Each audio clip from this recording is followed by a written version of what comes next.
What's up, faithful? It is your boy, Niner Sickness, coming to you with the Niner Sickness podcast. How's everybody doing?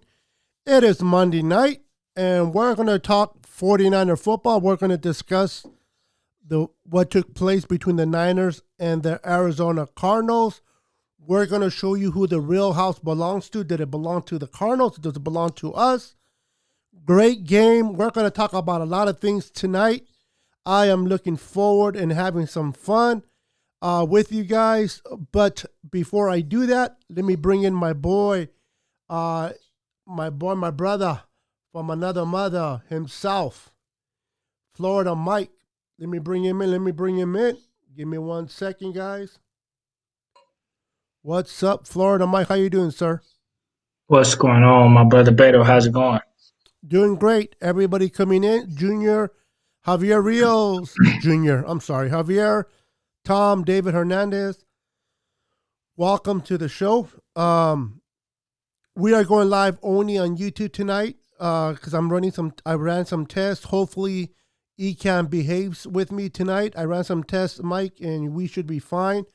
There's so much to talk about. We're going to talk about the Arizona Cardinals. We're going to give breakdowns what Kyle Shanahan said about going forward with Jimmy G. They're looking forward to going forward with Jimmy G and so many things. But before we proceed, you guys, do you have something to say to the fan base? Hey, man. Well, first and foremost, man, shout out to all my bros on the panel. Shout out to everybody who tuning in right now, rocking with us, man. All the fans that are constantly, rocking with us, man. We appreciate you guys. I'm going to give a big shout out to all the Germany Niner fans. You see me, I'm always staying representing. I don't know if you can see the wristband, but it's a German wristband. You put it up for me? Appreciate you. And I want to give a big shout out to all the Florida Niner Empire in Orlando, Florida, and all the Niner fans worldwide. Let's get it. Yep, I appreciate that. Hey, my camera is down a little bit, so what I'm gonna do is I'm gonna put the camera just on you, Mike. Talk to the people. I'm gonna move the Okay. camera down. I'll be right back. No worries. I hold it down like usual. So yeah, man. We're gonna have an exciting show tonight. I got a few things I want to get off my chest, but I'm gonna wait for my brother to get back on.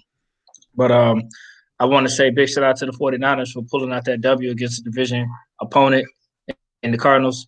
Um, you know, their house is our house. We made it our house, so it's good to beat them on their field, which is now our field. So, we did it with some backups on top of that.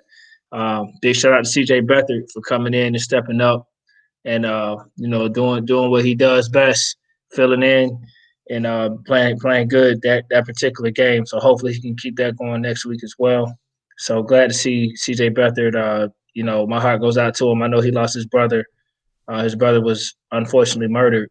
So that win meant a lot to not just him but Niner fans as well. It's more than just a game. It was a good emotional win to see CJ Beathard come and perform well enough for us to win. So big shout out to him.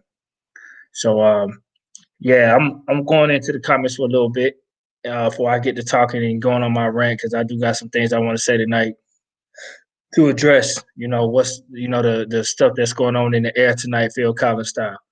So what's going on, Javier Rios? Appreciate the shout out. Oh, we see our boy Tom rocking with us, man. Tom is always in the chat room keeping it lit. What's up? What's up, Big Tom? We got David Hernandez. What's going on?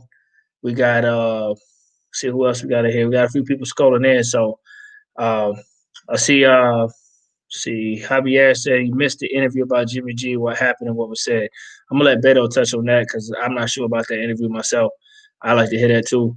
Um, so we got Tom. Tom said, "What's most upsetting about this season is if we were healthy, it would have been a cakewalk for us in the NFC. Every team has taken a step back, it seems. If we were healthy, we'd definitely be better than what our record is now. That's for sure. I still believe in the NFL. It's a tough business, so I don't know if it's a cakewalk. Cakewalk to me sounds like we just run through everybody, having one or two losses the whole season.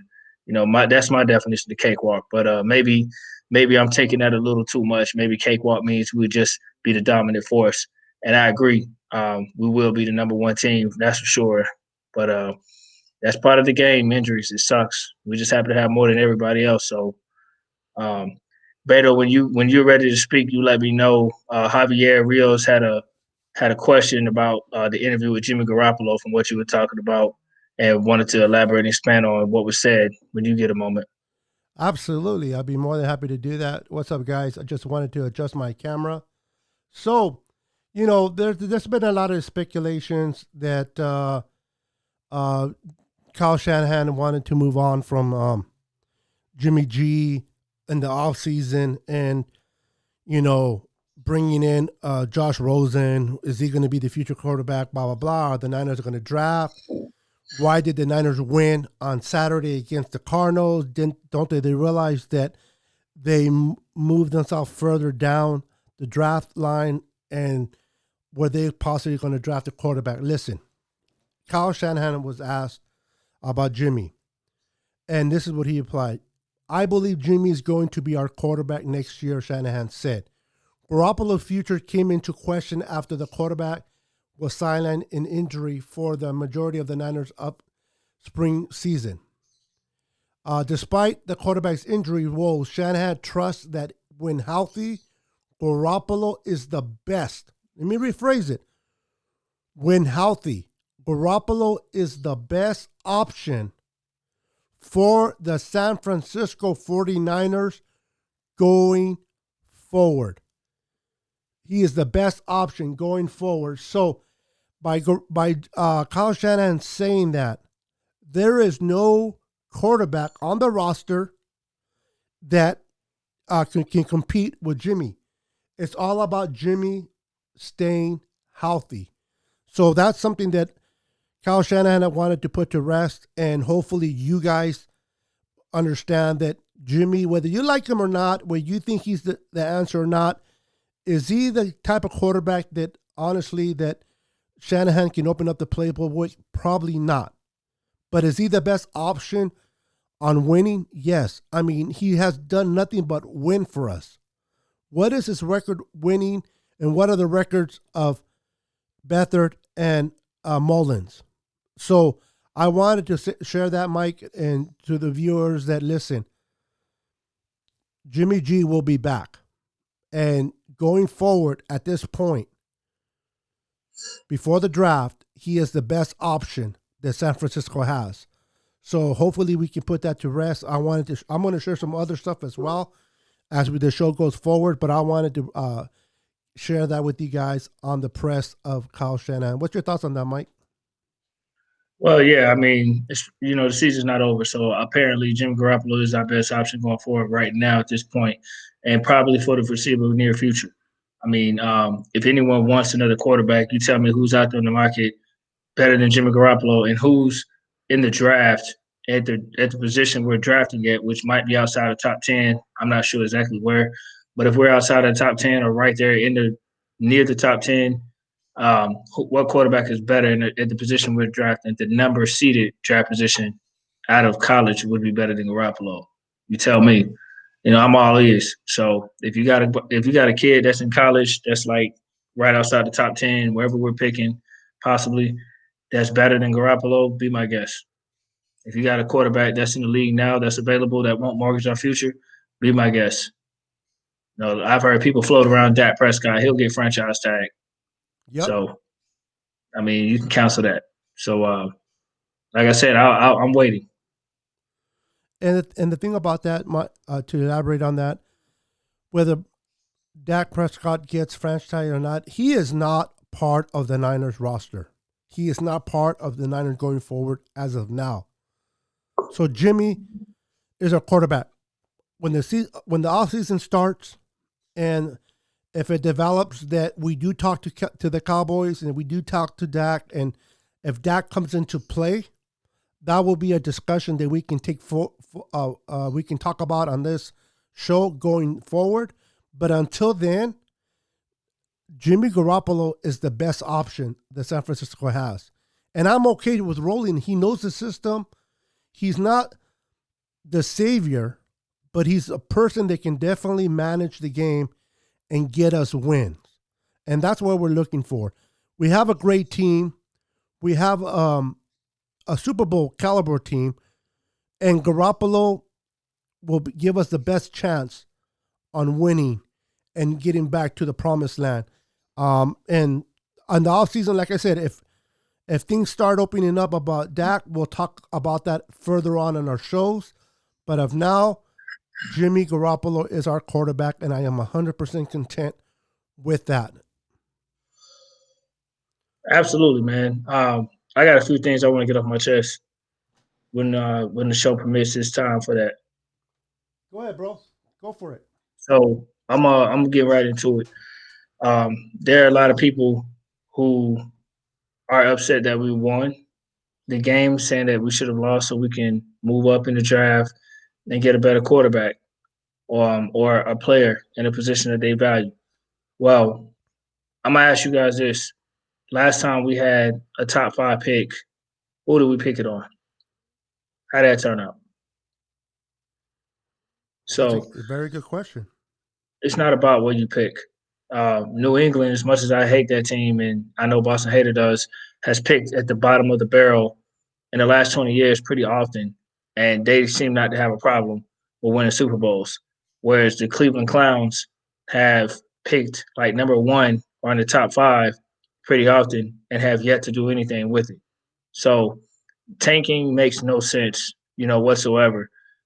It's not like we're in a position to get Trevor Lawrence, man. Just being real. So if you were going to tank and have that mindset, then you better get a guy like Trevor Lawrence if you're going to do that. But I don't believe in tanking because of the fact that it carries over to next season, and it basically says we're being paid to play this game and compete despite what our record is. I don't know if any player has a contract that says, "Hey, let me give up and quit on my team if I'm not playoff bound." Your job is to go perform at a high level, no matter what, as long as your body's capable of doing it. So, despite if you were 0-16, you still got to go out there and play. You know what I mean? And it's not just the San Francisco 49ers. I've seen this with other teams like the Jets when they got their W. People were, I'm sure their fans were doing the same thing, complaining. It's just fans in today's era, man. We focus on our fans because we're Niner fans, but I think this rant about tanking is so overrated, man. Like most of the top players, man, the quarterbacks in the league that's been winning like that weren't even all first round picks like that. You have some that are out there doing their thing, but the quarterbacks winning at a high level consistently. 5th round was Brady, right? Yep. For his career. Yep. I know that's not the norm, but at the end of the day, the man has won 6 rings as a 5th rounder. So again, it's about what you do with the pick that you have. Where you pick and get up higher. I mean, it can help, but how many busts have come in the top 5 that were quarterbacks or taken? We got a lot. You know what I'm saying? So, but anyway, I want to get that off my chest. I also want to talk about George Kittle. The decision to play him. Hey, he helped us win that game, and I'm glad we played him. If you have a job and you're contracted to play in your occupation, no matter what job and industry you're in, you are going to be asked to perform. Nobody comes to work saying, "Hey, man, my company laid off X amount of workers, or they lost so much money in the budget, so I'm not going to come. I'm just going to wait till next year till the budget replenish." It's not how it works. You are assigned to come to your job as long as you're employed. Same thing with the NFL. So George Kittle playing excited me because it shows that, hey, he's out there competing no matter what our record is. He's out there. He's a baller. He loves the sport. Of course, he wants to win, but he loves the sport so much he doesn't care whether we're in the playoffs or not, or whether we're in a position to move up higher in the draft. You know, I love the competition, and that's what I like to see. So I hate that it's at the expense of an injury-riddled season and a losing record, but I love the fact that these guys are playing with heart and fire till every last game. Because next year, I'm more confident in this team with the type of commitment they have to play football than I am a team that would go out there and damn tank. You want to be the Cleveland Browns, then go be the Cleveland Browns. That's what you want to do. I'm not saying they tank, but you want top 5 picks all the time and do nothing with it. Go ahead, be the Cleveland Clowns. I'm all right with what we're doing. I want to win, and I want to go out there and compete. So I just want to get that off my chest. I'm sure people are going to disagree with me. I'm sure people are going to say, "Man, we shouldn't do this, shouldn't do that." But like I said, we got Solomon Thomas. A lot of you same fans was wanting Solomon Thomas. Now y'all ain't got nothing to say about him now, because I know a ton of y'all wanted Solomon Thomas. A ton of y'all wanted Solomon Thomas, and you know who you are. So don't backtrack now. You know we had a top 5 pick with him. What happened? Yep, I agree. Before going forward, we have the Boston Hater joining us. What's up, Boston Hater? Same old, man. How's everybody doing? Doing good, man. Say hello to everyone. Yeah. Well, hey, I hope everybody's Christmas was good. Mine definitely was. And just chiming in on the guys, I was running behind. I did a bunch of running around after work, and just glad to be here. Didn't think I was going to make it, but I'm happy I did. Just want to get to it.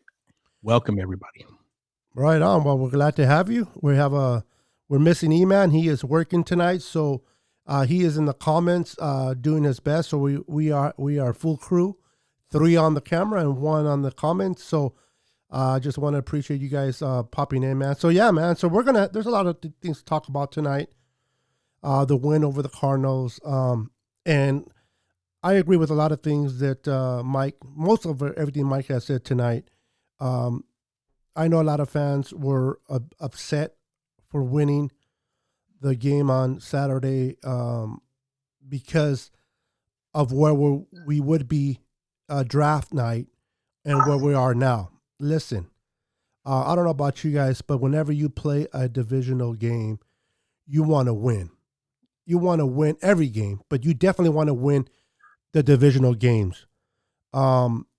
If I can say the words of Herm Edwards, you play to win the game, not to lose. Now, if they would have played their hearts out and gave everything they had and still lost, because of a losing season, I would have been disappointed. I'm like, okay, we're up in the draft pick, but going into the game, wanting my team to lose, hell no, especially to lose against a divisional rival. No, I want to beat the Seahawks next week. I can care less. We'll worry about the draft when the draft comes around, whether we go down or who cares. The draft ain't promised to no one. We got Solomon Thomas with a 3rd overall pick. How is that he planned out? We got Kittle in the 5th. We got not Fred Warner, excuse me. Help me out, guys. The other linebacker. Greenlaw, thank you. In the 5th. Okay, let's not forget we got Reuben Foster in the 1st round. Where is he at? Yeah, in the bottom. Yeah, where is he at? So just because you have high draft pick doesn't mean they're going to plan out. Sure, if we can get one of the top quarterbacks, that would be nice. But it is what it is, man. There's so much present need on our team, and regardless of whether you guys agree with me or not, I go into a game wanting to win, not wanting to lose. Like I said, if we would have lost after giving a great effort, I can handle that. But desiring my team to lose or being pissed off because they lost, you got to really ask yourself, man, are you really a team fan of your team? Or because, I mean, the reason why you want the team to lose so they can get better draft picks, right? Higher draft picks, so they can win. Why are you rooting against your team now? We're in the 2020 season. Yes, we're not going anywhere. We're not going to the playoffs, but we're still playing games. So I want to win as many games as we possibly can, but especially against the division.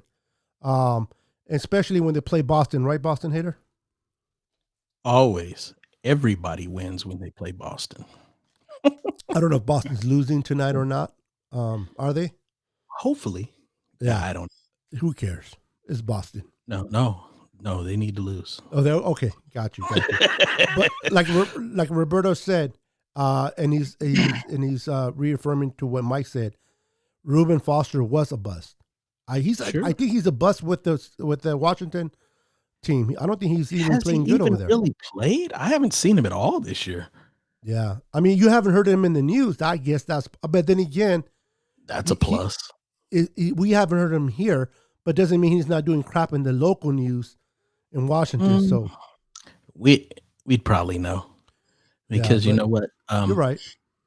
People that follow this team know that to a certain extent, they have a tendency, our guys that follow us, the Matt Mayokos and people of that nature, have a tendency to follow the guys that leave.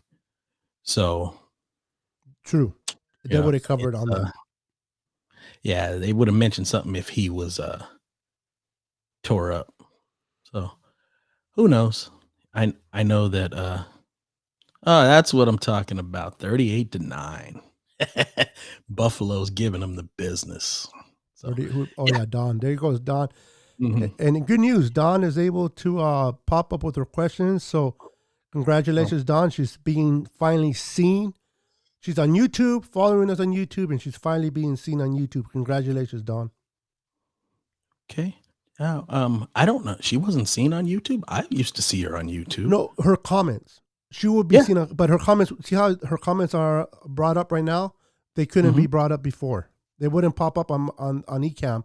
They'll just you can see them if you're looking at YouTube itself, but not through Ecamm. Now she's coming through Ecamm. All right. Yeah. Because I was like, I'm seeing her on both. Yeah. To clarify, Ecamm. I couldn't see her on Ecamm. Now I can. Okay. So I'm able to bring her name up. Go ahead, Mike. I want to elaborate something real quick. I find it interesting also to add on what I was saying earlier about fans being upset about the selection of the draft pick that we're at. I find it funny. A lot of those same fans were mad that we didn't go after Jamal Adams and give up our first round pick. So let me get this straight. You rather not have first round picks, mortgage your future for a player that Seattle's still not. I don't see Seattle winning no damn Super Bowl. And you rather give up your first round picks than have a first round picks and then just pick a little bit outside of the top 10. If someone can help me understand that logic, I'm all ears. It's not logical. What you have a lot of, Mike, is people that love chasing names. And Jamal Adams has established a name for himself. And people see that, and I'm telling you, it's like fantasy football. It's not reality. They just chase the name. It doesn't matter whether he's a fit. It just know he's a good player, and just because you're a good player does not mean that you are good for this team. And especially at the rate that you would cost the team, you may not be good for the team. And they don't really consider that. They just think that, line up a bunch of all pros and pro bowlers and, come after it. I don't subscribe to that, which, most people that listen to me well know. But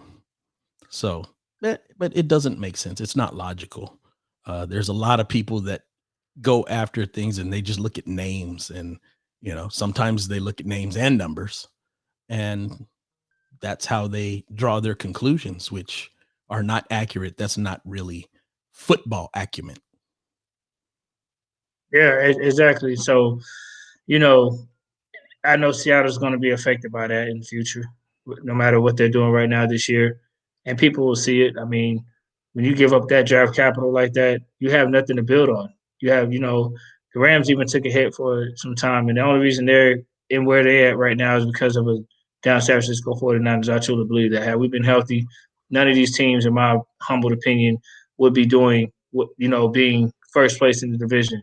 So I believe we be a lot better than what our record is now. We would, but the Rams would be the same. The Rams are not benefiting from us. They still lost to us regardless, both times. They did. They did. They'd be in the same situation. But wouldn't they be like fighting for third place in the division as opposed to being runner up right now? Sure, but it still puts them in position to fall into the playoffs. It wouldn't have changed that. Well, yeah, but it would have been I think it would have been a harder route because second, third place, big difference. You know what I mean? Like right now, well, they second, third place is only a big difference. We're talking about once you get past the top four, it's all about the at-large spots. So, you get first place in each division, then you got 3 at-large. Yeah, they would still be in position for that at-large. They'd be the 7th spot, but Yeah. What's crazy is too that I'm glad that we beat the Cardinals because it showed us that, hey man, we had, we didn't even have a full roster out there. We had Kittle and stuff, but we didn't have a full roster, and we still went out there and beat them. I mean, I just can only imagine when we're healthy, man. Like, this is why I tell everybody, stop treating this team like our record is who we are. We just went to the Super Bowl last year. We saw last year we had the benefit of not having a lot of significant injuries outside of D Ford. We didn't have a lot of significant injuries, thankfully, at consecutive times like this for quantity. We had Kittle out for some weeks here and there, but not like this. You know what I mean? And we were 13-3. So I'm confident in this team. So I'm just making sure that we're healthy. My biggest concern is not a draft pick where we're drafted. My concern is, can we be healthy? That's the biggest concern. We can be healthy. Yes. I ain't worried about nothing. Yeah, it's absolutely the biggest concern. I, and at this point, when you see what you've seen this year, that has to be your number one concern. You go out and you reform this roster because I think that we're going to be a vastly different team next year. You can't have Yep. 40 free agents, 40 or 41 free agents, and think that you're going to look the same next year that you do this year. It's just not going to happen. There's going to be a very different team. And hopefully we will learn from our mistakes, and we made a lot of financial errors in first year, not just draft errors, because draft errors are going to happen. Draft's a crapshoot. Yep. So, I mean, I don't really put too much weight on, a guy hits, a guy misses. You draft, and some will, and some won't. But when it comes to making decisions about known quantities and giving to a known quantity, X amount of dollars. Like, for instance, Quan Alexander. Yep. He's That's an what was in my off head. ball. He is an off ball linebacker. You don't give an off ball linebacker $15 million a year. That's insane. That position is not meant. They don't have a lot of impact. They don't move the needle as far as really improving your team. So you take somebody who's got less maybe less ability and costs a lot less money, and they will do good enough. Yeah. And then on top of that, he couldn't tackle. So that was terrible. Kicker. You don't spend $5 million on a kicker. Yeah, it's ridiculous. I'm hoping I did not pay attention. What does anybody know what they did with Robbie Gold? Because they were supposed to have to make a decision. And I know that they have a few more days left. Yeah, a few more days. We haven't heard it. Yeah. They brought it up, but Shanahan did not Yeah. give a definite answer about that. He's still waiting. Yeah, I think they're trying to restructure his contract or something because they're not going to keep paying him that money, or no. or they're going to do it in the off season. Also, another real big swing and miss was Kyle Juszczyk's contract, but I understand why they did it. So it wasn't really a mistake considering the time. He was a excellent fullback. Don't get me wrong, but you don't pay a fullback that much. But at the time, we were a horrible franchise. We were looked at as the one of the worst franchises in football, and took overpaying for people to get anybody to show up. So I get that his contract just happened to have lasted. Most of the guys that we got at that time are gone. That we did. It is free agent, so that's why we're not looking at that now. But those are the kind of mistakes that I hope we steer away from. I will not consider D Ford mistake. That was a very good choice, a very good move. It just didn't work out, and that will happen. Absolutely. Because for the price you got him for what he does, it was a good deal. And you only gave up a second round pick, and you got to push that down a year. I don't I don't think that unfortunately, his injuries have not made it a good deal, but Yeah, that's something that you can't predict. You know? absolutely. Also, Yeah. that's what I was going to say. You can't predict. They Yeah. brought him in because he's a great pass rusher.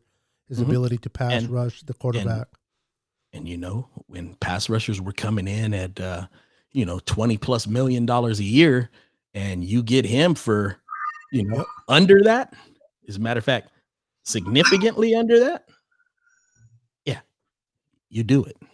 So I understood. You didn't have to give up a ton of draft capital. Basically, he was a franchise tag, and franchise tags usually have first round attached to them. And what they would have done was let him go if they thought they could. The only reason they tagged him is because they thought they could get a little more than letting him go and getting a third round compensatory pick for him. Well, they got a second round the following year. So they did that. Yep. Exactly. Um, just to elaborate real quick on that, with the D Ford, I can see why they did what they did, and that was a great move at the time, bringing him in. I don't regret it. Unfortunately, it hasn't planned out so far due to injuries. But when he's on the field, and I understand he's not on the field enough, but when he's on the field, he's very effective and he does his job. And the prices that defenses ends are going for, he was brought in, and we only gave up a second. So um, we'll see what happens going forward. But I don't. If I had the chance to do it all over again, or have John Lynch do it all over again, I would like him to do the same thing he did, because he didn't. He brought in a prospect that would benefit us. It's just injuries, unfortunately, has taken him down. But if he would have been balling now, nobody would have been questioning that move. Real quick before going forward, I just want to acknowledge Dawn. She brought a request. Her mom was unfortunately tested positive for COVID-19. So prayers to your mom. Positive vibes to your mom, Dawn. That's a misfortune that happened. Hopefully, she will go through it and get better soon. Our prayers and our positive vibes your way, girl. Uh, so Okay. that's it. That's talking about it. Now, what I wanted to ask you guys, uh, if you guys can name one thing positive that you guys liked individually from, if you guys watched the Cardinals. Hopefully, you guys did watch it or seen highlights of the Cardinals game. Is there a particular player on offense or defense that stood out to you from the Niners, obviously, that you're More like than one. play? No, of course there's more than one, but Mhm. one. If there's one, and we'll start with you, boss, and then we'll ask Mike if there's a player that stood out to you. You're like, you know what, I liked it. Under the situation, I liked the way he played. Go ahead, Nate. I'm I'm not gonna name people that I have expectations of. So I'm gonna go as far off the map as Ahkello Witherspoon. Oh, okay. Yeah. He got beat on that one play long by Kirk. But outside of that, he was pretty much nails the whole game. He gave up a couple of little short ones, but everything else, he was all over it. So Yes, he was. he had a good game, and the game before that, he was even better. So yeah, I don't, I don't know what they're gonna do about him, man. I mean, I was all for let him go, and depends on now. What are the numbers? We're gonna have to look at that because once again, he's showing what he can do, and he's kind of a frustrating player because he'll come back next year, and if Yeah, he he's so doesn't, inconsistent. yeah, it's like you can play excellent at times, and he can play like absolute trash the next one. So Yeah, it's like what a kilo or a kulo Witherspoon are you getting this week? I had to throw that in there. So, what player did you like, Florida Mike, out of that game performance? Man, I'm gonna say CJ Beathard for me. Okay, Um, I know that he, you know, I'm not saying he had the greatest of the greatest games, but he did enough. He surely did enough to win. the game. You know, he played within his capacity of his expectations and his role. And for him to come in that situation after being, you know, on the sideline, backing up to Mullins, and to come out there, I'm gonna tell you, man, playing sports, all of us have played sports in a capacity. So when you get your chance to shine and you do it against a division opponent, like how many people went in thinking we was going to beat the Cardinals with CJ Beathard? Yeah, true. I don't even So think for Beathard me, knew that. I didn't think you see so. what I'm saying? Right. So I'm going to go with CJ Beathard because despite what people might say how good the defense played, he had to play good enough to give us an opportunity to win offensively. If Nick Mullins was back there, do we win? Probably not. He's a turnover machine. That's the one thing that he didn't do. I think he turned it over once. Right. You know? Yeah. No Yeah. interceptions, Yeah. but just turned it over. Yeah, when once, they hit his arm, I think when he threw the ball, then they say there was a And, fumble or something. yeah. And I mean, you can't blame him. That's going to happen. You play long enough, that's going to happen. Yep. It wasn't like it was one of those where he was just loosely back there in the pocket holding the ball. He was actually in the throwing motion, and that's going to happen. So, yeah, he I won't say he played good. I won't give him that. But he didn't go out there and make those mistakes like CJ was making. Yeah, he wasn't trying to lose the game. CJ was piling up the turnovers. I mean, we were You mean we're number Mullins? 1 in the NFL in the last, if you take the last 7 games prior to this one, we're number 1 in the NFL in turnovers for that 7-game stretch. Yeah. And he I mean, was I would have responsible said for the Jeff Wilson majority of Jr. those turnovers. I would have said Jeff Wilson Jr., but I mean, we've seen him play good, you know, in the course of the season. But and it's not to diminish what he did. I mean, he played good, you know, but he's played good before. So Yeah. Beathard, on the other hand, came out, and after seeing Nick Mullins for weeks, I was relieved to see CJ Beathard play good. I mean, I was. So if I had to give a game ball for me, it would have been CJ Beathard. Yep. Yeah. And one of the players for me, and Roberto brought it up as well, was Jeff Wilson Jr. Played up to par. I mean, he didn't, he didn't fumble the ball, so that's a credit to him. He didn't put the ball down, so and he has that issue. But the offensive line as well have to be credited for working hard and doing their job. And welcome back, Kittle.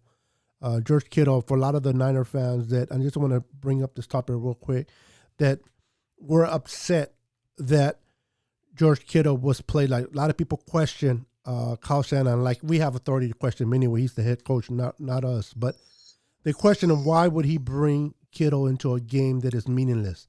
We're not going to the playoffs. He can risk injury. But me, Mike, and the Boston Hater have discussed this previously, that what kind of message would you be sending the locker room or the other players if you don't play a healthy Kittle? That just because you're a star, that you don't have to go in, but if you're a second string or if you're someone like Kulo Witherspoon, do you get to play anyway, regardless if you're in pain or not? So I like the idea that Kyle Shanahan says, if you're 100%, go and put him in, and he was very effective in that game. So anybody that questioned Kyle Shanahan that they shouldn't have put him, listen, if you're healthy, these guys are competitors. They're competitors first and foremost. They want to compete. They don't look at it whether they're going into the playoffs or not. They look at it game by game, and they're competitors. And he wanted to compete, and he had a great game. So kudos to Kyle Shanahan for allowing him to play, and kudos to Kittle for wanting to play. And I just want to add this real quick, and we'll proceed forward. I don't know about you guys, but I love the chemistry. I love the unity in the locker room. These guys, for first and foremost, they were away from their families during the holidays because of the situation at Santa Clara, that they can't play at home. As we all know, they're over there making their residence in Arizona, staying in a hotel, can't have family there. They're out of the playoffs. They have nothing to win for. They have nothing to play for, but yet they come out and give it themselves their 100% effort to win the game, and they won the game. That's kudos to what Kyle Shanahan and John Lynch has brought in as players into the Niners, bringing back that Niner name that we're all used to and accustomed of having, and for them to fight for one another, for them to play the way they played, under the circumstances of not being around their families, have nothing to really play for. They could have just packed it up and given up and whatever, but they played hard. So I wanted to acknowledge that, man. These guys are awesome. I am proud to be a 49er, and I'm proud the way that John Lynch, Kyle Shanahan is restoring the righteousness back to the organization that we had once under Bill Walsh. We lost that. And I don't know about you guys, but we went through some crappy coaches and crappy general manager, which we were the laughing stock.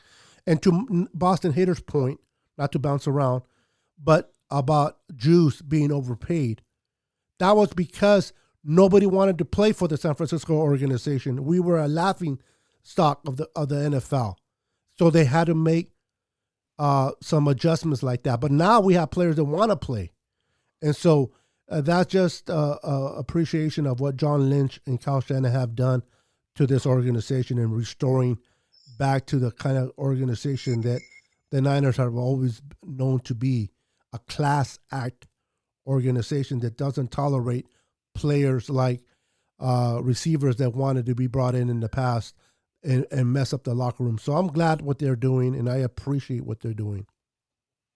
Yeah, I'm gonna add on to that. If you think that sitting guys out to get a higher draft pick helps, with the team and all that stuff, just take a look at teams that actually compete and they have bye weeks and they sit their players out. Ask them how's Baltimore, how it felt in the first round of the playoffs, or whatever round they got eliminated last year with Tennessee, because they rested some of their players, and you got a lot of teams that do well in the season, and as they're approaching the playoffs, they take the last couple of weeks. Remember the Colts did that, and then they end up going to the playoffs and they got eliminated. And this team had actually competed and won, and they rested their players, and their players were kind of like, I want to play, I want to play. They didn't give a damn about if they made the playoffs or not. They wanted to compete, and the fact that that was stripped from them, they waited a couple weeks, and then they go into the playoffs with all this rest time. They come back rusty. So if you think about that mental effect, to adjust to that, how do you think it's going to happen when your team is purposely losing, and then all of a sudden they're coming back on the next year and they're like, all right, we're ready to win. So basically, if we don't get to the playoff mark, like have a chance to make the playoffs, we just quit and give up. Is that what we really want? Is the culture just tank? If that's fans' mentality, that's your mentality. Come on, bro. Players, you cannot have that. So just want to add that in there. And I'm gonna tell you something. As a Niner fan, how the hell do you want to see your team lose? Come on, preach it, brother. Just think about the logical.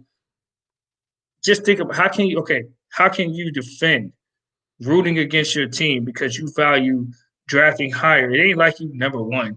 You just want to be a little higher. So you want a few spots higher to be in the top 10, and you prefer to see your team lose. When we lost those clutch games to the Seahawks, do you really want to see us lose to the Seahawks next week just because you want to move up a few spots higher? Do you really get pride in saying, I hope we lose? Like, think about what you're saying. You know what I mean? I don't see how you can defend that. Moving a few spots higher for a player that we haven't even drafted yet, that you don't even know how they're going to pan out. I wonder, did you have that same energy when we drafted Solomon Thomas, Reuben Foster in the first round? Were you equally excited about losing the year prior to get something like that? Were you happy? So you tell me. I'm just wondering why you left Nick Bosa out of that conversation. Nick Bosa? Mm-hmm. Because he's a damn good football player. Oh, okay. He's a damn good football player. Did I miss something? He's saying because when we were losing those games and ended up with Nick Bosa, I mean, you didn't use that. I got you. Well, we didn't tank to get him. We actually tried to win. We just happened to lose. We always try to win. Yeah, that's where we just happened to be at the end of the year. The Shanahan Lynch, they have changed the culture. There is you don't see the quitting. Yep. This is the thing that I used to turn off games when Chip Kelly and Tom Sula were the head coach. And you know what? And we can go back to some other coaches prior to Harbaugh that, we can sit up and name them all, but I'm not going to waste my time with all that. But there were a number of games that you could see the players quitting You do not see that. No matter what the one loss record is, no matter what the score is, you do not see Kyle Shanahan's teams quitting. I'm going to answer the Nick Bosa question because a lot of fans might wonder why did Florida might leave Nick Bosa. I'll tell you why. We were 3-1 before. I think we were 3-1 when Jimmy Garoppolo got hurt. 1-2. No, I'm Are you- saying the year that Nick no, Bosa? the year before last year the year before we drafted Bosa, 1 and Garoppolo 2. played like 4 games, right? Played 3. Played 3. Okay, Yeah. so 1 and 2. okay, he played 3. So it was so early in the season, you can't tank after the third game. You know, I'm talking about players that we're talking about tanking as we find out we're not eligible for the playoffs, which is later in the season. So the Nick Bosa analogy, we had only played 3 games. So it's hard to sit here and say, why should we tank? Why don't we just tank? You know what I mean? You can elect to tank at any moment. Okay, it's true that after game 3 you don't tank, but who says that you don't tank when things are starting to look your way at game 13 or 14 in the same season? I mean, tanking is a mentality. It has nothing to do with when you decide to do it. You don't have to do it in game 4. You can tank in game 17. I mean, week 17 in game 16. It's all about what was your intention when you went on the field. Tanking is a mindset. It isn't, a thing where you're actually, going out to win, because that's playing the game.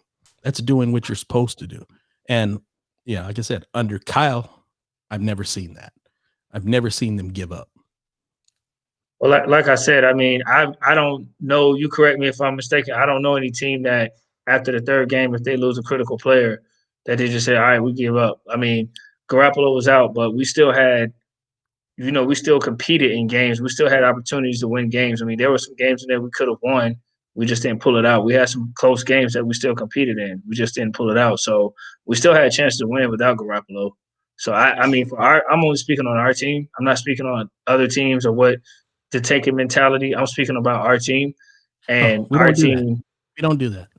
Well, yeah, that's what I'm getting at. If we were going to tank, it'd be really silly to tank after 3 weeks of football just because you lost your quarterback. I mean, we've seen teams lose their quarterback and win a Super Bowl like the Eagles did. They might have not had an early injury to Wentz like we did Garoppolo, but Wentz went down. They didn't just give up and fold. They tried to win it all, and they did. They beat Boston. And the Rams twice. Talk about They this year, beat right? Boston. Yeah, they beat Boston. More importantly, how do you tank? Yeah, it's easy to do. Yep. And there have been plenty of teams that have done it. There have been teams that kind of, Oh yeah, after the fact, you hear their players, once it's all dead and buried and years go by and they're retired, that talk about it. So yeah, absolutely, it's done. So Javier, it's not a thing where it's impossible to do or it's hard to do. There were teams that were really going out there flat out intentionally losing. And you're going to hear it more from players that are already out of the league and been out of the league. So that's where you would get it. You're not going to hear players that are on a team talking about tanking. I've never If they heard want it. to stay on the team, no. let me ask you guys a question. Do you think that the NFL needs to adopt what the NBA is doing with the lottery? Absolutely not. Okay. Do you feel like a lottery is effective to minimize tanking? No, it isn't. I don't either. Uh, I agree. As a matter of fact, That can hurt us. the Philadelphia 76ers trust the process. That shows you, they've had that lottery the whole time they were doing that. So Yeah, come very on. good point. Yeah. Well, some people say that because there's been years where teams might not have been the worst team, but they get picked randomly at a bubble. They might have lesser balls, but they get picked like the number one. I think Cavs had that one year. They didn't have the most balls, but the Cavaliers got like the number one pick. So people were saying, "Well, the NFL do that to minimize the tanking." But it doesn't. Like I said, the case in point right there with the Philadelphia 76ers. They specifically were getting rid of players. I mean, now the players on the team, at least at this point, it's too early to know. We'll know once they're gone and retired and they can talk about it.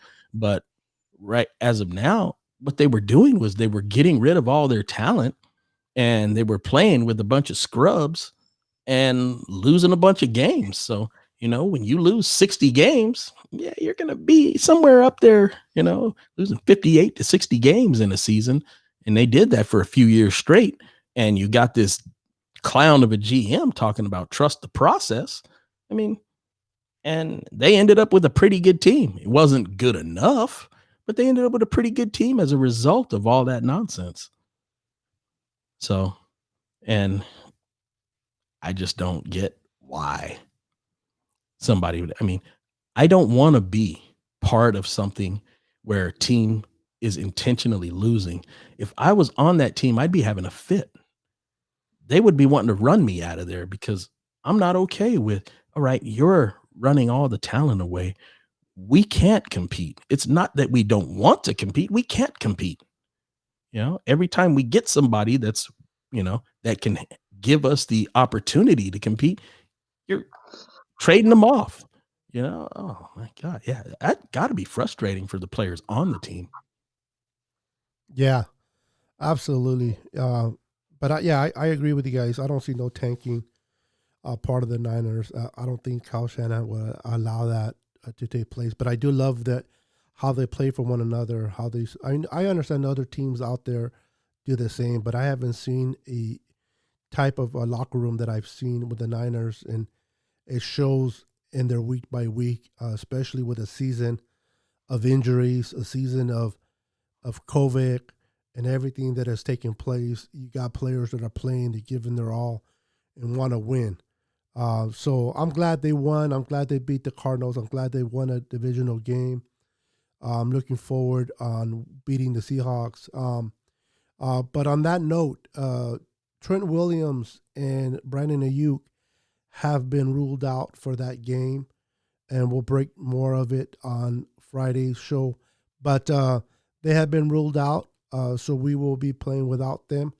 So the next man up has to step up, man. And I'm looking forward for another great defensive play by our defense, as that would also only enhance the ability of Robert Saleh getting hired as a head coach somewhere.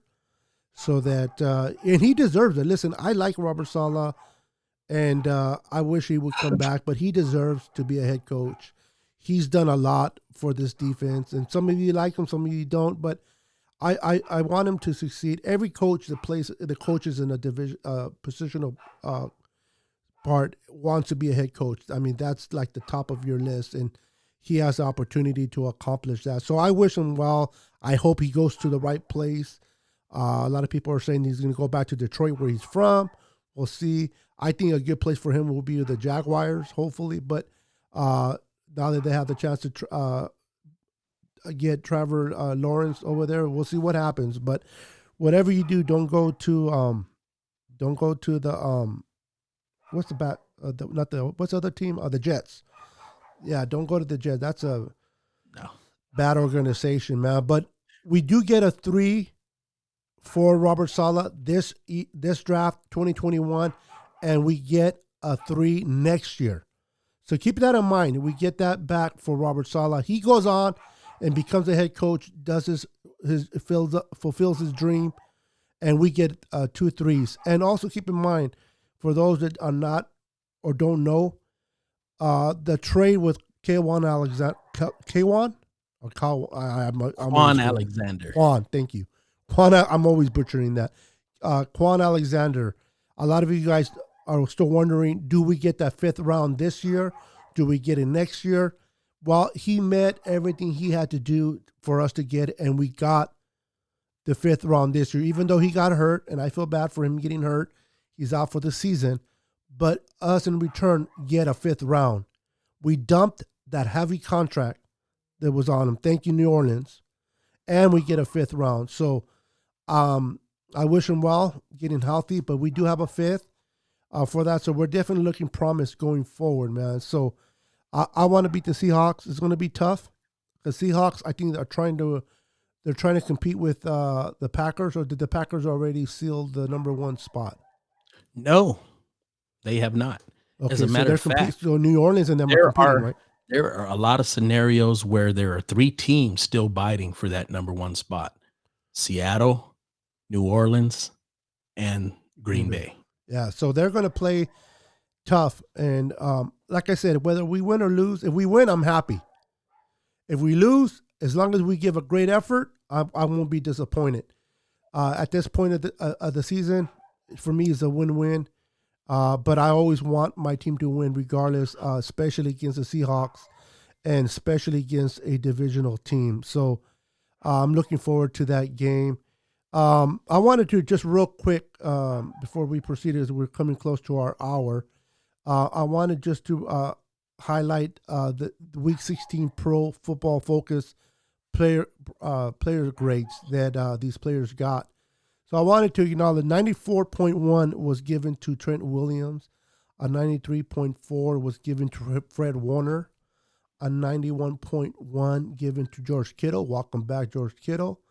A 90.5 was given to K'Wan Williams, 89.6 to Lincoln Tomlinson, which he has been playing phenomenal all year long. 78.5 for Drake Greenlaw. Jeff Wilson Jr., 77.8. So those were the grades that were given by Focus, Pro Focus. And I think they were good. Oh, look who's coming in at the last minute. Hold on, guys. Let me bring in Mr. E-Man. Let me assign him to number 1, 2, and 3. Let me bring him in. Why are you doing that? Why are you doing that, Beto? I just wanted to say I agree with Tom. Tom and me and Tom in the comments, man. Big shout out to you, Tom. We feel the same. Dallas is our number 1 hated team, and Seattle's right there, runner up. So just wanted to say, Tom, I'm with you. I can't stand to see chickens. I'll say that because this is a PG show for now, but how I really feel about them, I've said much worse. I just What's wanted up, to E-Man? elaborate on what's up, man? There we go. Hey, glad to have you, my brother. Yeah, I'm just getting off work. I'll show E-Man I some had to. love, man. That man's dedicated. He got off his job and he's tuning in, man. Even if it's last few minutes, E-Man's tuning in, our brother. Now we are like the Fantastic Four. We're better than them. Go ahead, E-Man. I just wanted to elaborate on some things. Some of the picks that, yeah, it's just because some of the picks didn't pan out for us as far as with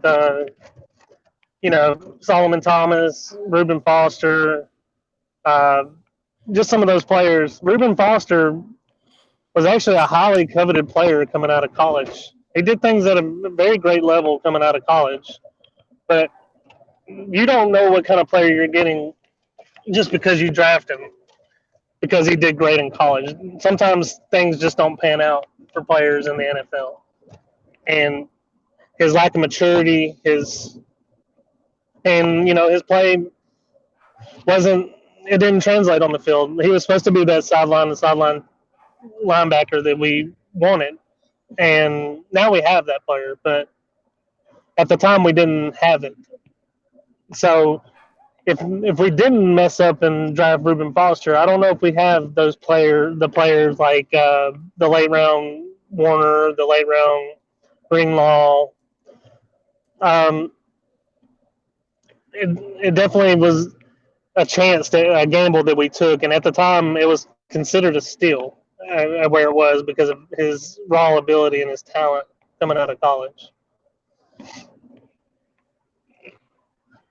But Right. just like any other players, like for instance, Laramie Tunzel tackle came out of college. One of the he had a video come out a week before the draft, and supposedly it hurt his draft stock. And now he's still one of the best tackles in the league.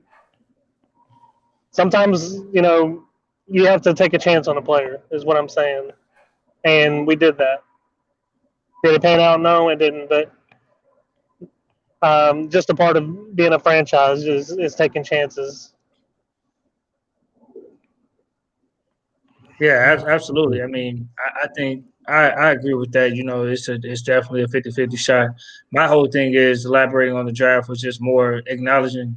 My comments were directly to fans saying tank to lose to move up to get these type of players that they feel are highly likely to help our team improve. And my thing is like, well, you know, I brought up Reuben Foster for that reason, along with Solomon Thomas, because they were first round picks and they didn't pan out. Yeah, we didn't know Reuben Foster looked promising, but did Solomon Thomas really look promising over Deshaun Watson? No. You know, Absolutely coming out not. of college, Deshaun Watson had way more promise than both of those guys, in my humble opinion. Yep. You know, Not to mention won- Mr. Trubisky. Yeah. gosh. Yeah, and I mean, if we're going to be real about it, we were in a position to get Deshaun Watson. I'm not going to get started on that because everybody knows me, how I feel about that. It still bothers me to this day. However, like I always say, had we got Deshaun Watson, we probably wouldn't be in a position to have Nick Bosa either. So Definitely it is not. what it is.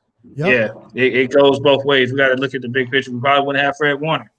We probably wouldn't have a lot of the guys we have now that we like. I don't know. But Well, we have Deshaun fun Watson. fact. I was going to say fun fact. I think didn't Deshaun Watson tear his ACL too? Yeah. Yeah, but Yeah. he tore that in the NFL.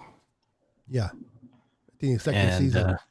by the Well, time I'm saying he tore. I thought he tore when in the regular season. So Yeah. he did. But in the NFL, not in college. yeah. So I mean, him and Jimmy both tore their ACLs. So I mean, could have been.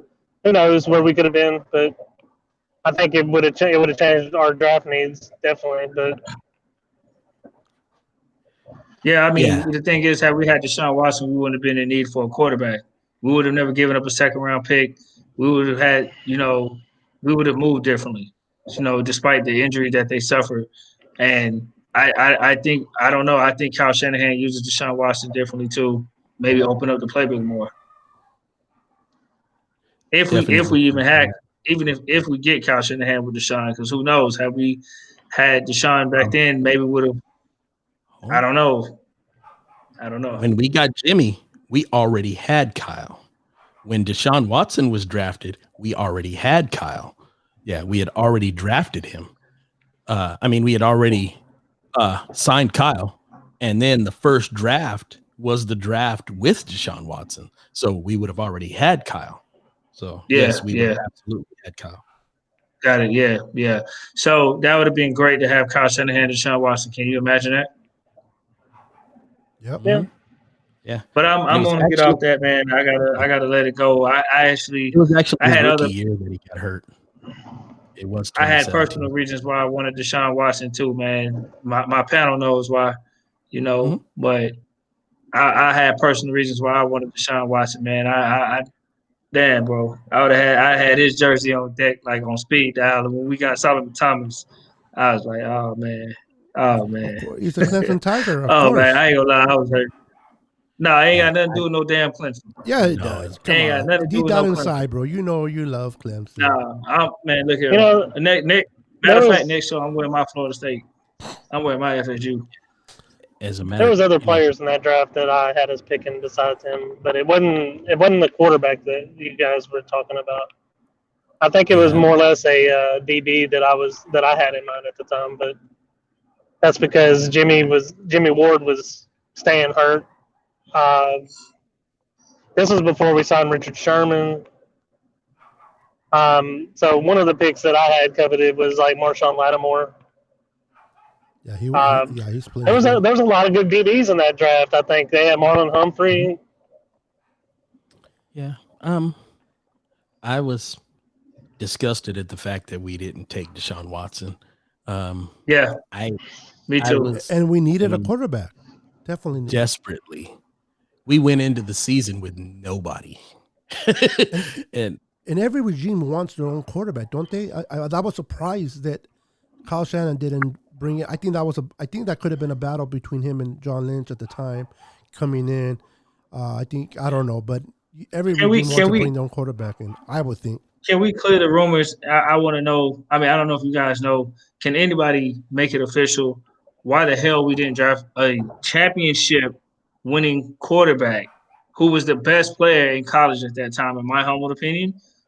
why the hell we didn't draft? Like, was it because of Kirk Cousins really that Kyle Shanahan really wanted? Is that really the Oh, I reason why? forgot about that. Yeah. Yeah, Is I that don't really know. the reason why?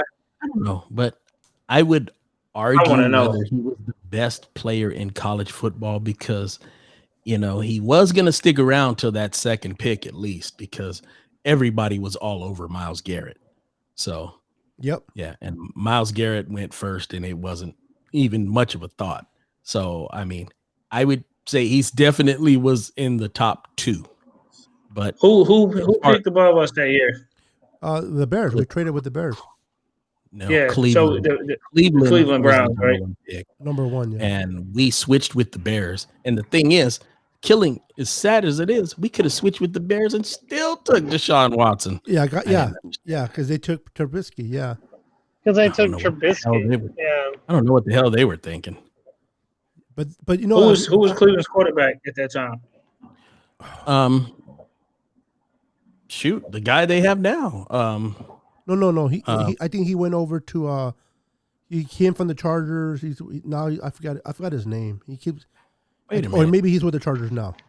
What year did they draft the boy from Oklahoma that's there now? Talking about Tyler Baker Mr. Mayfield. Mr. Commercial? Yeah.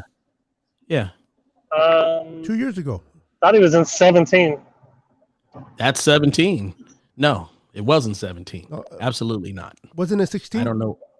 I thought it was 2 years ago. 16, then they already It was had either 16 or 17. I mean, 16. It was 16. If it was 16, he was their quarterback. Yeah, Yep. because the year that we're talking about, Tyrod was the quarterback then in 16. that's 2017. Oh, The 17. year that we're talking about with Solomon Thomas, that's 2017. So if he was drafted before that, he was the quarterback.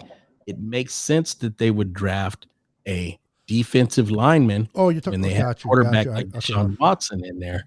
Yeah, so yes, no, I don't know who all these guys you were naming, but yeah, if he was drafted in 20, yeah, they already had Baker Mayfield, so they didn't need a quarterback. They were set. So getting a defensive, and I'm following along now with you.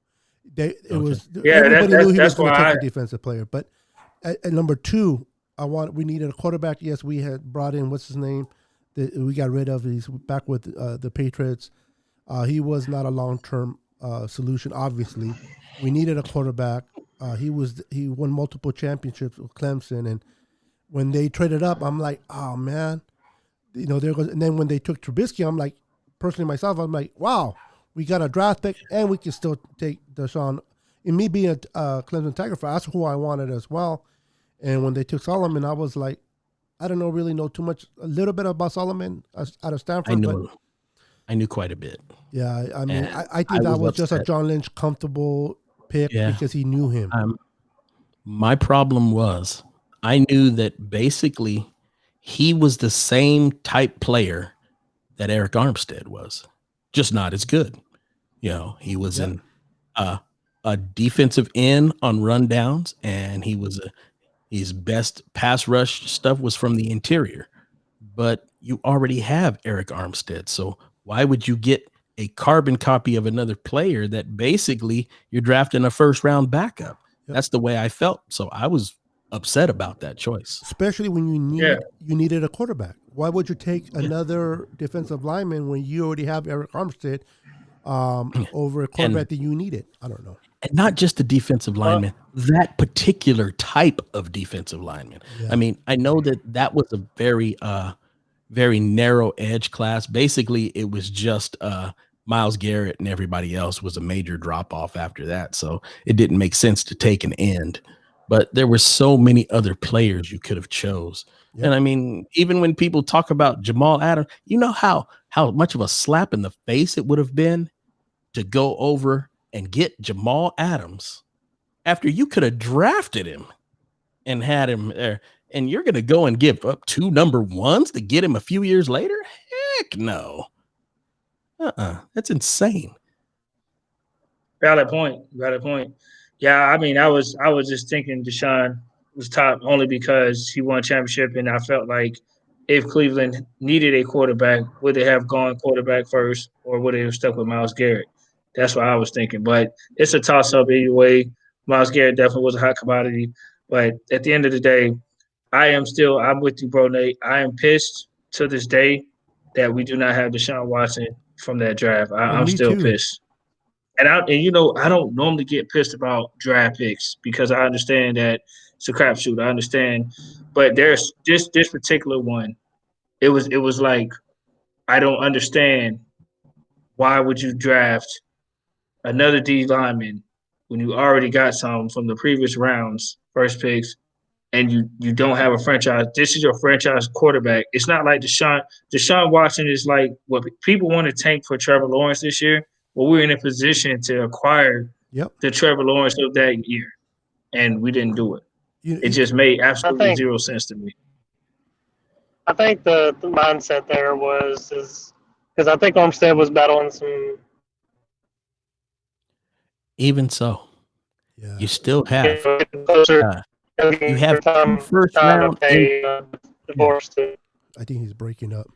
yeah, he is. But you Uh, got two first round Sorry. interior defensive linemen in the last two drafts. It was him, Right. and then DeForest Buckner, and then you turn around Yep. and draft another interior lineman in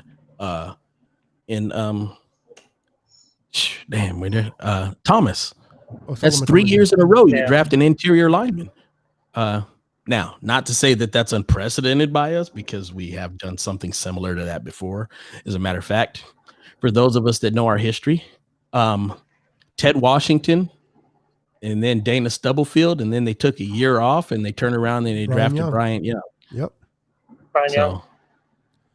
So 3 out of 4 years you draft interior defensive linemen.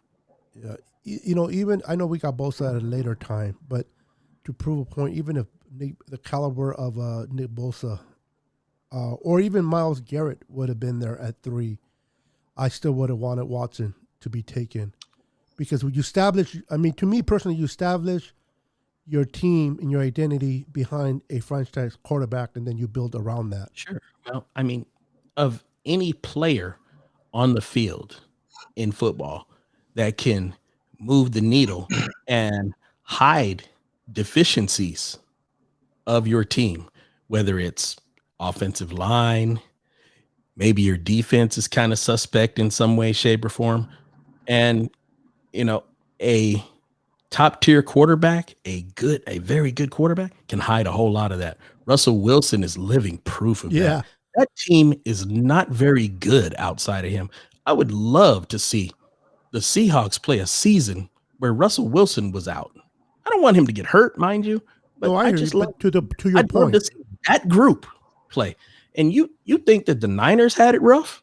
Please put them out there. It would be a joke. Without Russell Wilson, I don't think they would have even won 6 games as we did this year. They couldn't win 4. I agree. Russell Wilson makes that engine run. He's the one that brings everybody to par. They don't have a defense, and the receivers are good only because of a caliber type of quarterback like Wilson, because they will get out of the pocket and extend the plays. Yeah. And, when he first got there, that wasn't the truth. He was basically a big-time game manager. And Skittles was the one running the show then. It was that defense that was lights out. True. And the running game. The running game, yeah. And they had a top 10 running game when he got there. Yeah, Marshawn Lynch was bulldozing through everybody. And the best defense in football at the time. So, yeah. The secondary. The offense, the front was decent, but the secondary was subpar. But I'm just talking about as a group, they were the best in football. Yeah. No matter what part was better, the defense as a whole was but better overall, than any other team. they were dominating defense. I agree with you 100%. Yeah, look at what they did against the Broncos in the Super Bowl. That was just something. Well, they were the number one offense. Before, so. Yeah, I think he's underwater. It's because he's driving. Yeah, we had about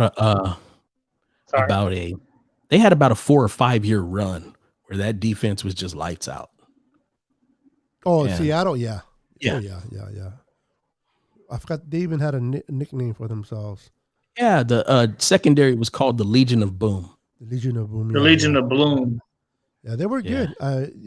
You saw as soon as they broke up, as soon as Sherman left, and then they got rid of Earl Thomas, they just started to go downhill, and they're not the same. But that defense for those few years, and it was at a perfect time too, because they were developing Russell Wilson, and that defense was carrying them on. Yep. And then Wilson then- came in, and when they got a little bit weaker, Wilson just took over. Yeah. And so that's how sustained success comes to a team. Yep. When you have a quarterback, a franchise quarterback, and he can fill all of those holes. You know, I mean, Peyton Manning for years dealt with subpar defenses in Indianapolis, you know, primarily because you had like two or three players on that defense that were really standout, you know, and one was usually hurt. That was Bob Sanders, and you had the two DNs.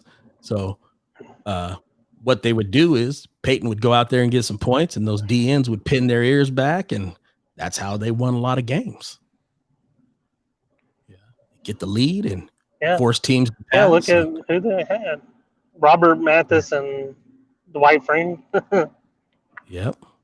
But the rest of that defense, very suspect. Trash.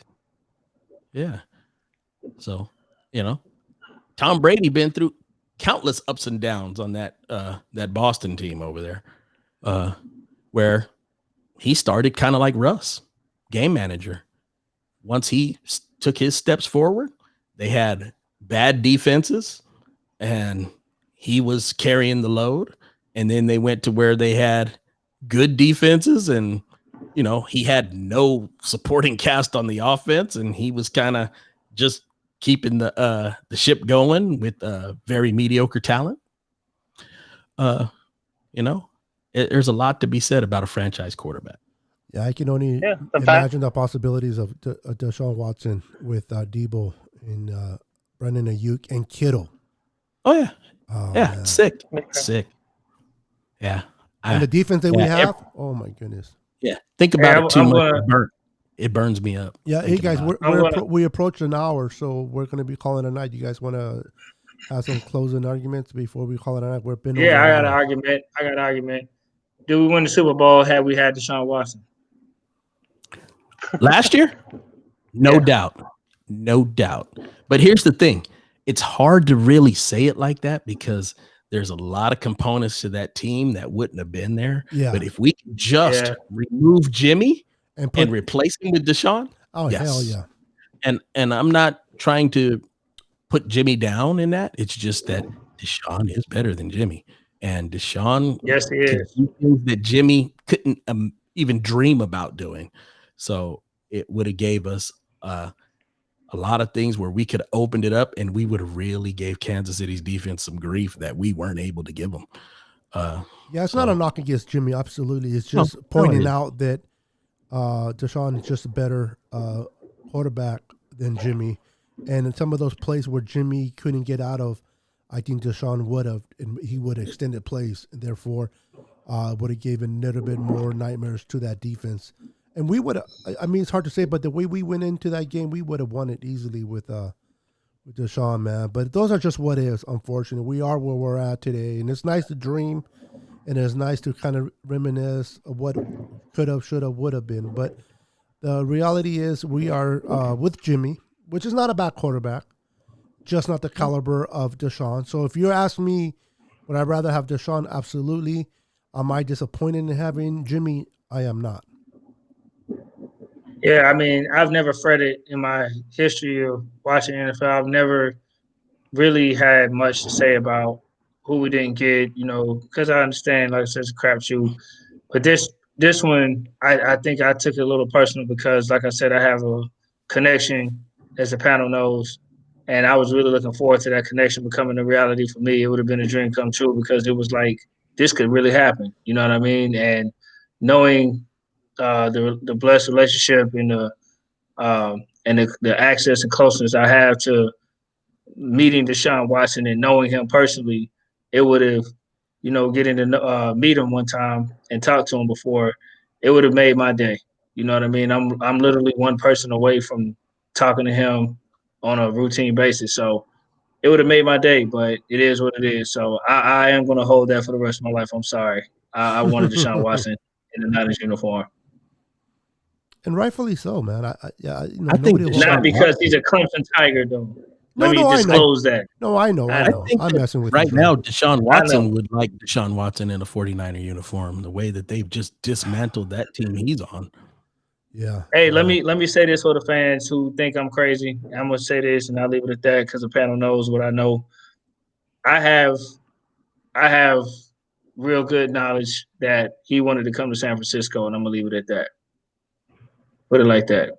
I have very good knowledge that he would have loved to be in San Francisco. I mean, just to play underneath Kyle Shanahan and the things you can do with Kyle, I don't find it far fetched that he wouldn't want to come. Who wouldn't want to come to play for Kyle? He likes the city, man. He likes the city in San Francisco, man. He likes the area out there, the weather. It would have been California was like if he had to go, Houston was definitely a good alternative for him, but San Francisco was the top priority. And when it didn't happen, it was like, dang, you know. But yeah, but when you know that too, that element, it burns me up even more because it's not like I just wanted him to come. I know he also wanted to come, and that burns me up even more. That Yeah. burns me up. I I mean- literally was online ready to get his jersey as soon as they announced his name. I was just sitting there ready to click confirm and order, and I was just like, "Give me my Watson jersey right now." Now I have to, Well, man. Go ahead, Eric. I'm gonna back you up even more because there was a quarterback even more than Watson that I wanted that we didn't get. Oh wow. That quarterback Don't say Patrick went Mahomes. He ended up falling, I think, to 26 in 2005. Oh, you're Aaron talking Rodgers. about Aaron Rodgers. Yeah. Yeah, Yeah, I Yeah. I was so He pissed should've been- off. I was so pissed off that we took Alex I was Smith. hot. Yeah, I was hot. I was so mad. I was so mad about that pick because we had the Well, first pick and if we had Aaron Rodgers, we wouldn't have Deshaun Watson for sure. I mean, he would have still No, been but- around with us probably. we probably wouldn't But, have you know had what? 10 irrelevant years either. Oh yeah, no doubt. That's what I'm saying. We wouldn't have been in a position to even think about Deshaun Watson had we had Aaron Rodgers. Or he would have got killed back then when Alex Smith was getting destroyed. We had no offensive line at all. Yeah, who knows how None. he would have developed? He got a chance to go behind Brett Favre and have tutelage there. You know, who knows? You know that right behind that, we were drafting offensive line like crazy. Remember under Nolan and Singletary, that's all we were doing was Yep. drafting offensive Matter of fact, we line. took 2 of them in the first round. Don't forget, wasn't Joe Staley was drafted in that bunch? Yeah. And then you had the Yeah. 2 guys on the right with Yapati and And Davis. Davis. Yeah. So you had 3 first rounders in a matter of just a couple of years. Yep. So yeah, It's just some players, damn it. It's just some players like that, Watson, Rodgers type guys. You just can't excuse passing up on. You know what you know. Like you know what you know. I'm sorry, I don't understand, man. That's a great one, E-Man, for you to bring that up. So the way you feel about that, I feel about Deshaun. I'm sorry, man. That's just one of the few I had to get off. Like I'm still pissed, but And at the same time, you're not alone. You're not alone, Florida Mike. I'm Yeah, pretty sure there's a lot of Niner fans out there that are with you, and they're with Eric, and all the rest of us with Aaron Rodgers. I'm upset about both of those. Yeah, so that you think you would learn, but it's different course. Same owner, different regime at the time. I mean, what can you expect when you hire a Mike Nolans to run your organization? I expected more from Kyle Shanahan because he's an offensive-minded guy who has success. I expected him to get Deshaun Watson, I guess, and that's why I was. I think he was tied up with. Not that you brought it up, Mike. I'm sorry, not to interrupt you. I think he was in touch with Cousins, and there was a conspiracy there between him and Cousins, and that he felt he can just manage the quarterback that we brought in for a year until Cousins became free. Watson's ceiling is way higher than Cousins. Well, I But agree. the thing is, why would you want Kirk Cousins if you have a chance at Deshaun Watson? Well, that just doesn't make sense. I want to know from Kyle Shanahan, damn it, what the hell did you think you and Lynch? I know Lynch is rookie. I know Kyle Shanahan's rookie in head coaching. But what the hell was the thought process in not getting Deshaun Watson? Just explain to me why. I'll What tell is you. I'll tell you why. if it's true about Kirk Cousins? Please tell me what the hell does Kirk Cousins intrigue you? Even at that time, he wasn't. I don't Better know. now I'm than he sorry. was then. So it's like hell. That's what I'm saying. One I of the don't hell get it. no one want of the him. faults of Kyle Shanahan at big is his loyalty to players. It sucks that he does that, but he's loyal to players. That's why you still have Coleman on the team. That's why you have he is at a fault. He's loyal to, and he was loyal to Cousins because he drafted him, or he was part of the process of drafting him in Washington, and he's loyal to him, and that's a fault that I hope that Kyle learns to get out of. That you don't stay with players just because you like them, man. You got to do better than that, and I think that's the reason why he was going to pursue Cousins, for the fact of loyalty to him, and he passed on Deshaun, which I was very upset about. My point. I don't know what your thoughts on that, but I think So that why the hell get Solomon Thomas? I think that was more John Lynch, to be honest with you. No, y'all are actually. I think you're actually wrong there, because watching the interview with Kyle Shanahan, he said that he wanted to build his team on defensive front. What else were you And going to say? Yeah, I mean, he wanted a You defensive gotta come lineman. up with some look, nonsense after making that mistake. Yeah. What else are you going to say? No, I fought John Lynch, and I told him I didn't want him. Yeah, I wanted a third defensive tackle in 3 years. Yeah. Of course he's not going to say that. Of course he's in the backup. Yeah. That's PR talk right there, bro. That's I'm just gonna pure have to PR. let this go because it's only gonna piss me off. I'm sorry, fans. I'm sorry. If you wanna know why the show shifted from really good 9 to talk to Florida Mike ranting about Deshaun Watson, you can blame me. I don't care. No. I am pissed off. I have post-traumatic syndrome of lack of Deshaun Watson. You can say whatever you want. I am super pissed, and I wanted Deshaun Watson. Damn it, I am pissed. Hey, bro.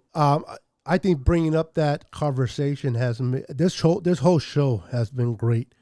Great topics, and you brought something that's in your heart, and viewers want to hear what's in our hearts. They don't just want to hear just rambling about stuff. They want to hear what bothers you. I know we got to go, and I'm going a little bit past the hour bar because I'm just pissed. I see my brother Eric. Eric, thanks for chiming in, but he says we didn't draft him because our defense was awful. So was our offense. Our offense was just as awful. Yeah. I still don't understand. Please tell me, can somebody, before we get off here tonight, can one of you fans, even if you're an enemy, give me something to feel I can go to sleep tonight with? I am pissed off 3 years later, and I am upset. Can somebody give me a valid reason why the hell we didn't get Deshaun Watson? Just give me one. That's all I need, just one. You're And not going to get it. There isn't one. Exactly. I will be pissed off for the rest of my earthly life until someone gives me a valid reason. And if I see Kyle Shanahan, many fans would ask Kyle Shanahan about his play calling Super Bowl, not me. I would ask him one question: why the hell did you not draft Deshaun Watson? You are a quarterback guru, supposedly play calling coach. He was right there at your hands. And the dumb Bears, the Chicago Gummy Bears, took Mitch Trubisky of all people. You know what I mean? If you look at Chicago Bears, the big C on the helmet, it looks like a toilet bowl. It does. That crappy team took Mitch Trubisky. They shit on It themselves. falls in line with what they're about. I mean, look at the history of the Bears. Please tell me when you can tell me about even a perennial Pro Bowl quarterback that was part of the Bears. And don't say Jim McMahon because he wasn't. Name me one. No, he wasn't. He was average at best. Yes, but he wasn't a Pro Bowler. No, they haven't had one. I don't think they ever had a Pro Bowl leading franchise. This is where I'm going. It's like, it's hard to say when I'm sitting up here and thinking that the best quarterback that I've ever seen in a Bears uniform was like Jay Cutler. Oh, wow. Really? I mean, the guy that sat on the couch and came back to the Dolphins. Yep, the interception machine, and he was the best option they had. Yeah, I mean, they don't really have good quarterbacks. They usually win. They have outstanding defenses that they build and run games. sometimes they get a good running game with it, and that's how they have their good teams. It's definitely not based around a quarterback. And if I recall, isn't Deshaun Watson from Illinois? Nah, No, he's I from don't think so. Gainesville, Georgia. He's from Georgia? Okay. Yeah, Gainesville. Yeah. Why would they pass on him after you've already made the move to move Because up? they are the Bears. They don't know Yeah, nothing they- about Isn't quarterbacks. I think isn't Trubisky from Illinois? I thought, or up there somewhere. Anyway, I he was in North Carolina. Yeah, he played for North Carolina. Well, but I know don't where he No, I'm played. saying, but isn't he from Illinois? Is what I'm saying. I know he played in North Carolina, but I don't believe is I he don't from? know. I don't keep up with that No. crap. Yeah, I know I Jimmy don't is. know.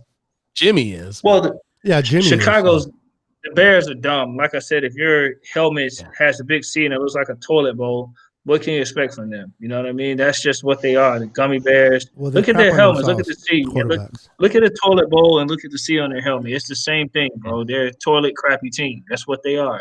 So it makes sense that they drafted Trubisky because they're dumb. But Yeah, and the Niners, I'm sorry. Chemo gave me one of the answers I can live with just for tonight. But my fuel and rage will be back on tomorrow. There's no valid reason. That is one of the most truthful answers I've heard. Thank you, Chemo. I appreciate it. I can rest for the next hour until the next 5 minutes because tomorrow's 5 minutes. So for 5 minutes, Ooh. I'll be calm. yeah. So, Right on, with that Kimo. being said, is there a player in this draft coming up that you don't want us to pass on, given the opportunity? No, we're not getting. It's too early for that. Stop. Too No, early? Okay. not talking about a damn draft this year. Stop it. Too early. I'll just say no, week. E-Man. No, E-Man, because right now we're a Super Bowl built roster. So I don't have that type of feeling. But when we right now we're a team with about a dozen players. So we'll see your Super Bowl roster. We have 40. I'm confident. I think based on who we bring back is going to determine which direction we go in the draft. We just need to keep our core and build on from there. Yeah, well, your core is only about 8 players. So Jason Verrett needs to be one of them. That's what we need. Keep it moving and build on. We'll see what we other teams do it. Yeah, you gotta, and usually when you talk about a core like that, what it does include is a pretty darn good franchise quarterback when it keeps turning over. And I don't know if we're lacking that. I'm still, the jury's still out on Jimmy. I mean, he's been with us 3.5 years and he's only played 30 games? 30 games. I think so. Yeah. Out of about a possible 52, 53. So, he's just barely at about just under 60% of the games that, he's not available enough. So, I would love to see him get in there and be ready from the beginning of OTAs, go through all the reps during the preseason and do what he's going to do, and then play the whole year and let's see what we got. And, since he's been there as long as he has, there's really no excuses for him not to perform up to, that level. If he doesn't, then, maybe it's time to start looking elsewhere. But at this point in time, I really feel no need to really have to look for a quarterback. Agreed. Yeah. All right, guys. As fun as it has been and informative, this show, I appreciate all the viewers for staying with us up late. With us, we appreciate each and every one of you for all your comments. And I just want to give a special thanks to the Boston Hater, E-Matt, and Florida Mike for coming on the show tonight on a Monday. We appreciate you guys. Thank you for being supportive to the now N.W.A. podcast, Niners with Attitude, on YouTube. So continue to let people know that we are going to be exclusively on YouTube. And matter of fact, I went on YouTube today, but our next show on Friday will be on YouTube only. So let people know, share the link, let everybody that you talk to in the page on Facebook say, hey, get your butt over on YouTube and subscribe so that when we go live, Matter of they'll be part of it. This is our last Facebook show, as a matter of fact, right? Yeah, well, no, I'm not even on Facebook tonight. I You didn't even do that, huh? No, Okay. just YouTube. Only because I didn't Right. want to lose the. Cause I don't know if it was Got it. if eCam or Yeah. if it was a the other program that I go to where I bring both of them in. Restream, yeah. Restream, yeah. Yeah. So I didn't want to take a chance. It's time to let that one go anyway. Yeah. So starting on Yeah. Friday will be actually starting today, but officially Friday will be YouTube only. So you guys are the viewers, you guys are the listeners. Please talk to the guys on the page and on the group and let them know that we will now be officially on YouTube. And if they are not part of YouTube, they need to get over there and subscribe so they don't miss any content going forward. As we come to a close, I'm going to give you guys each an opportunity to say something, and then we'll shut it down. We'll start with E-Man as he came in late. Then we'll bring it into Boston Hater, and then we'll finish it with Mr. Florida Mike. Go ahead, E-Man. Hey, just wanted to thank y'all for letting me come in late. Just proud to be a part of this show. Look forward to what the future brings for our YouTube channel. Love it. Yeah, well, I'm really happy to have pushed forward. I'm really not a fan of Facebook, so I'm glad that we're going this direction. I'm glad that we're getting our show together where we're getting our audio, our video, we're getting all that stuff together piece by piece. And I'm glad that the viewers are starting to move over, and I'm really excited about where this is headed. So stick with us. We're gonna have a few rough patches, but all in all, it's gonna be good content. We're gonna bring you the best that we can bring you, and this show will evolve during 2021, and you'll get to see it firsthand if you're here, and look forward to having you. Absolutely. How about you, Mike? I just want to say screw Seattle Seahawks. Just remember, we have more Super Bowls in our franchise than our whole division. So screw Seattle and screw the movie Sleepless in Seattle. That sucks too. All right, guys. You guys are amazing. Appreciate you guys. Good night. And it was, oops, hold on. Hit the wrong button. Can you guys hear that? Sorry. No. Yeah. I'm a lefty and I'm using my right. I'm sorry. Hold on, guys. Come on. Really? I'll go away to mess up a good podcast, right?